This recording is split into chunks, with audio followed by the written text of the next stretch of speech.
கர்த்தர் நம்மை ஆசீர்வதிப்பாராக. இந்த ஆண்டிலே, இந்த மாதத்திலே தேவன் நமக்கு, இந்த புதிய ஆண்டிலே நமக்கும் நம்முடைய சபைக்கும் தேவன் கொடுக்கிற வாக்குத்தத்தம் ஆபகுக் தீர்க்க தரிசன புஸ்தகம் 2வது அதிகாரம் 3வது வசனம். கர்த்தர் கொடுத்த நல்ல வார்த்தைகளுக்காய், அது தாமதித்தாலும் அதற்கு காத்திரு, அது நிச்சயமாய் வரும் அப்படிங்கிற வசனத்தை தேவன் நமக்கும் நம்முடைய சபைக்கும் பொதுவாய் கர்த்தர் கொடுத்த இந்த வாக்குத்தத்தத்துக்காய் கரங்களை தட்டி கர்த்தரை மகிமைப்படுத்துவோம். ஸ்தோத்திரம், ஸ்தோத்திரம், ஸ்தோத்திரம், ஸ்தோத்திரம். உண்மையாக though it tarry, wait for it. ஆங்கிலத்தில் wait for it because it will surely come. சரிங்களா? ஆங்கிலத்தில் though it tarry, அது தாமதித்தாலும் wait for it. சரிங்களா? என்ன செய்யுங்க? அதற்கு காத்திரு. wait for it, அதற்கு காத்திரு. because it will surely, கண்டிப்பாக என்ன செய்யுங்க? வரும். சரிங்களா? அதுக்கு காத்திருங்க, அது நிச்சயமாக என்ன செய்யும்? வரும். அதனால் அது கண்டிப்பாக வரும். இங்கிலீஷில் ஷூர்லி என்னதுங்க? வராமல் என்ன செய்யாது? இருக்காது. சரிங்களா? வரும், ஆனால் கொஞ்சம் காலதாமதம் ஆகும். வரும், கொஞ்சம் காலதாமதம் ஆகும்.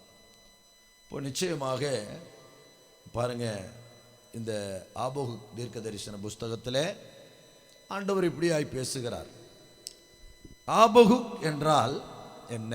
ஆபகுக் அப்படிங்கிறது என்ன அப்படின்னு சொன்னால், ஆபகுக் என்றால் தழுவுதல் அல்லது அணைத்தல். சரிங்களா?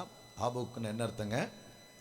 தழுவுதல் அல்லது அணைத்தல் என்று அர்த்தம். சரிங்களா? எப்பொழுதுமே இந்த உலகத்திலே யார் நம்மை வெறுத்தாலும், யார் நம்மை தள்ளினாலும், நம்மை தள்ளாத தேவன் ஒருவர் இருக்கிறார். விரலிலே சொல்லுங்களே, நம்மை அணைக்கிற தேவன் நம்மோடு கூட இருக்கிறார். சரிங்களா? நம்மை அணைக்கிற தேவன். பாருங்க, எப்பொழுதுமே வேதத்தில் பார்க்குறோம், ஒரு சீசன் மார்போடு எப்பவுமே அணைஞ்சிட்டே இருப்பானா. சரிங்களா? இயேசுவினுடைய மார்பிலே அணைத்திருந்த ஒரு சீசன் இருந்தான். யாருங்க? யோவான். எப்பொழுதுமே அவருடைய மார்பிலே அணைத்து கொண்டே இருப்பார். உண்மையாக பாருங்க, மார்பிலே அணைக்கிற ஒரு அன்பு ஒரு தாயினுடைய அன்பு. விரலிலே சொல்லுங்களேன், அந்த பிள்ளையை எப்பொழுதுமே என் தங்கம், என் செல்லம் அப்படின்னு சொல்லி மார்பில் அணைக்கிறது யார் தாங்க?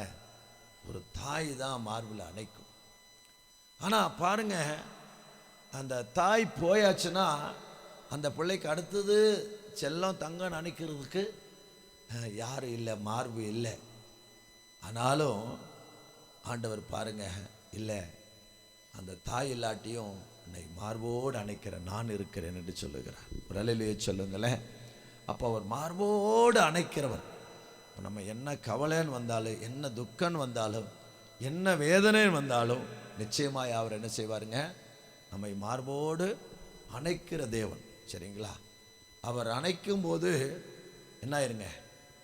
அணைக்கும் போது இப்போது பாருங்க, ஒரு பிள்ளை இருக்குது, ஒரு சின்ன பாப்பா இருக்கிறா, தாப்பன் தூர தேசத்தில் இருக்கிறாரு. அந்த வீடியோ பார்க்கும்போது ரொம்ப பயங்கரமாக இருக்கும். பார்த்திங்கன்னா அவங்க அப்பா டிரைவரு, அவர் என்ன செய்கிறாருங்க? தூரதேசத்துலேருந்து வராரு. இந்த புள்ள அதை கேள்விப்பட்டு அவங்க அப்பா பார்க்குறதுக்கு ரோட்டில் போய் நின்றுட்டு என்ன செய்யுங்க? அப்படி அந்த அவங்க அப்பா லாரி வந்தவுடனே அப்படியே பயங்கரமாக சந்தோஷத்தில் என்ன செய்வா? அவள் குதிப்பா. அப்படியே அவங்க அப்பாவை பார்த்த சந்தோஷத்தில் குதின்னு குதிப்பான். அவர் இறங்கி வந்த உடனே ஓடி போய் அவங்க அப்பாவை கட்டி பிடிச்ச உடனே அவங்க அப்பா என்ன செய்வாருங்க? மார்போடு அந்த பிள்ளை அப்படியே என்ன செஞ்சிருவார்? அடைச்சிருவார். ஒரு தகப்பனுடைய, ஒரு குழந்தையுடைய பாசத்தை அந்த இடத்துல பார்க்கும்போது உண்மையாக நம்முடைய கண்கள் கலங்குகிறதா இருக்கிறது. பாருங்கள், அந்த பிள்ளைக்கு அந்த தகப்பனுடைய மார்பு அணைக்கப்பட்ட போது எல்லா கவலைகளும் மறக்கப்பட்டிருக்கும். ஒரு அலையிலேயே சொல்லுங்களேன். இப்போ நமக்கும் ஒரு பரம தகப்பன் இருக்கிறார். நம்ம எப்பொழுதெல்லாம் கலங்குகிறோமோ, எப்பொழுதெல்லாம் கண்ணீர் விடுகிறோமோ, அப்பொழுதெல்லாம் அவர் மார்போடு நம்மை அணைக்கிற தேவனாக இருக்கிறார். அல்லேலூயா. ஆபகுக் என்றால் என்ன அர்த்தங்க? தழுவுதல் அல்லது அணைத்தல் என்று அர்த்தம். சரி, இப்போ நிச்சயமாய் இந்த ஆண்டவர் நம்மை மார்போடு அணைக்கிறவர். சரிங்களா? மார்போடு அணைக்கிறவர். என்ன கவலை வந்தாலும் என்ன வேதனை வந்தாலும் மார்போடு அணைக்கிறவர். நம்மை சோத்திரம், நம்மை அழிக்கிறவர் அல்ல, நம்மை அழிக்கிற தேவன் அல்ல. டீ வந்து நான் முடிச்சிடுறேன். சோத்திரம். சரிங்க, ரெடி ஆயிடுச்சிங்களா? அப்போது மார்போடு அணைக்கிறவர். நான் ஒரு காளியினுடைய பக்தியில் பயங்கரமாக இருந்தவன். என்னுடைய பேர் பத்திரசாமி. இந்த காளி கோயிலுக்கு போய் நான் பிறந்த நாளே எனக்கு பத்திரசாமின்னு பேர் வச்சாங்க. என் தாய்க்கு விட அதை தான் நான் என் தாய் என்று அதிகமாக நினைப்பேன். ஒவ்வொரு மாதத்திலும் ஒரு கடை வெட்டுவாங்க. அந்த கடாயை நான் தான் பிடிப்பேன். அந்த ரத்தம் அறுத்த உடனே ஃபஸ்ட்டு ரத்தத்தை எடுத்து வைக்கிறவன் நானும் தான் இருப்பேன். அப்படி ஒரு பக்தியில் நான் இருந்தேன். ஆனால் பாருங்கள், நான் ஒவ்வொரு வருஷத்துக்கும் போகும்போது அந்த கடைசி வருஷம் அந்த கோயிலுக்கு நான் போய்க்கிறேன். கடை அறுத்தாச்சு, கறி வெந்துட்டுருக்குது. திருப்பூர்லேருந்து வந்த ஒரு நிர்மல் மாதிரி ஒரு 4 வாலிப தம்பிகள் எங்களை கிராஸ் பண்ணி தான் போனாங்க. எங்கள் சொந்தக்காரங்க, எங்கள் மச்சானுடைய சொந்தக்காரங்க. போனவங்க அந்த நாங்கள் என்ன பண்ணிட்டோம், கறி வேகுது. நானும் எங்கள் மச்சானு டாஸ்மார்க் போயிட்டோம் சரக்கு வாங்குறதுக்கு. போய் நின்றுட்டுருக்குறோம். கூட்டம், பயங்கர கூட்டம். நின்றுட்டுருக்குறோம். அப்போது அங்கே ஆப்போசிட்டில் வந்தவங்க சொன்னாங்க, திருப்பூரில் வந்த பசங்க ஆற்றுல போயிட்டாங்களாமா அப்படின்னாங்க. அப்படின்னு உடனே நாங்கள் எங்கே சரக்கு வாங்குறது? ஐயோ, நம்ம பசங்க தான் இப்போ தான் 4 பேர் கிராஸ் பண்ணி போனாங்களே, இவனுங்களா இருக்குமா அப்படின்ட்டு போனால், அதே மாதிரி ஒரு பையன், அந்த தாய்க்கு ஒரே ஒரு பையன், தவம் இருந்து பெத்த பையன், ஆற்றுல போயிட்டான்னு சொல்லி அந்த அம்மா, நான் எதுக்கு வாழணும், நானும் என் பையன் கூடவே ஆற்றுலையே போகிறேன்னு ஆத்தன்னைக்கே ஓடுது அந்த அம்மா. அந்த படகுத்துறை கால் கழுவுவாங்க பாருங்கள், அந்த இடத்துல ஆற்றுக்கே ஓடுது. நான் எதுக்கு வாழணும், நான் ஏன் இருக்கணும், அவனை தவம் இருந்து பெற்ற எனக்கு வேறு எந்த குழந்தைகள் இல்லைன்னு சொல்லி. ஏன்னா நான் அந்த அம்மாவை நேராக தரிசிக்கிற மாதிரி நான் பேசுகிறேன்.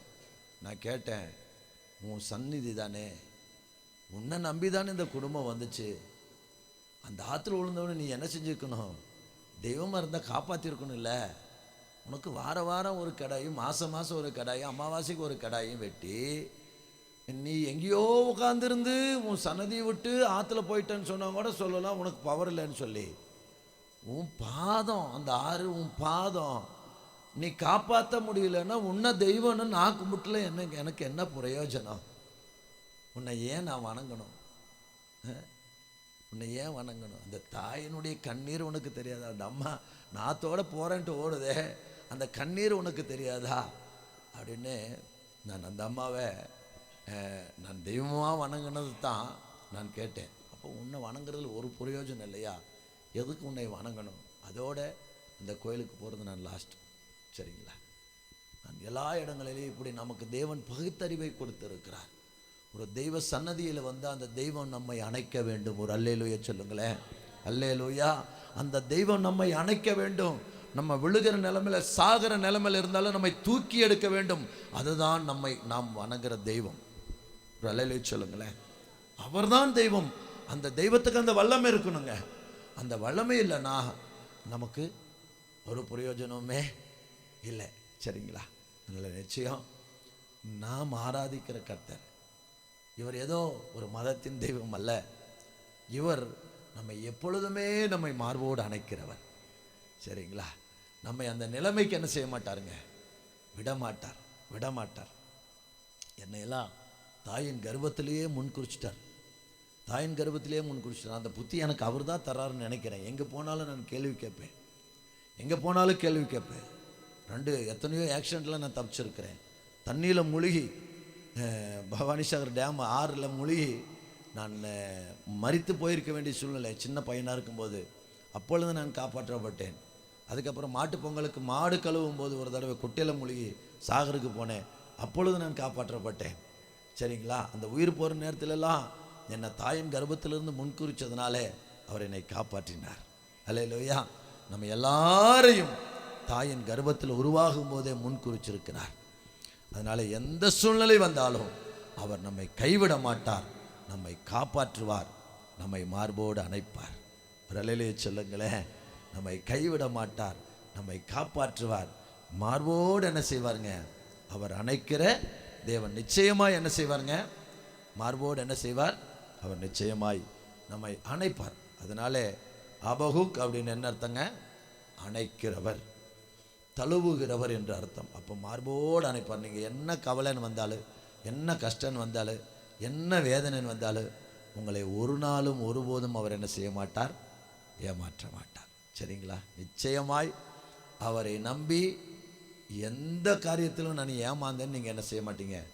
சொல்லவே மாட்டீங்க. அப்படிப்பட்ட கர்த்தரை தான் நீங்களும் நானும் ஆராதித்து கொண்டிருக்கிறோம். அல்லேலூயா. எந்த நிலைமை வந்தாலும் அவர் நம்ம என்ன செய்வாருங்க? மார்போடு அணைச்சு நமக்கு என்ன செய்வார்? நன்மை செய்கிற தேவனாய் இருக்கிறார். அதனால நிச்சயமாக நமக்கு நேரங்கள் இல்லை, நான் முடிக்கிறேன். அதனால அவர் நம்மை அணைக்கிறவர். அதனால என்னவானாலும் அது தாமதித்தாலும் என்ன செய்யுங்க? அதற்கு காத்திரு, அது நிச்சயம் வரும். நம்மை குறித்து நம்மை அழைத்த தேவன் என்ன திட்டத்தை வைத்திருக்கிறாரோ, கால தாமதங்கள் ஆனாலும் நம்முடைய வாழ்க்கையில், நம்முடைய பிள்ளைகளுடைய வாழ்க்கையில், நம்முடைய குடும்பத்தில், நம்முடைய திருச்சபையில், நம்முடைய சொந்த பந்தங்கள் மத்தியில் ஆண்டவர் செய்வார். உடலிலே சொல்லுங்களேன். கால தாமதமானாலும் ஆண்டவர் அதை நிச்சயமாக என்ன செய்வாருங்க? அவர் சொல்கிறாரு, அது தாமதித்தால் என்ன செய்? அதற்கு காத்திரு, அது நிச்சயமாய் வரும். அப்போ ஒரு பெண்ணுக்கு நம்ம குழந்தை பாக்கியத்தை எதிர்பார்க்கிறோம். குழந்தை பாக்கியம் கிடைச்சிருச்சு.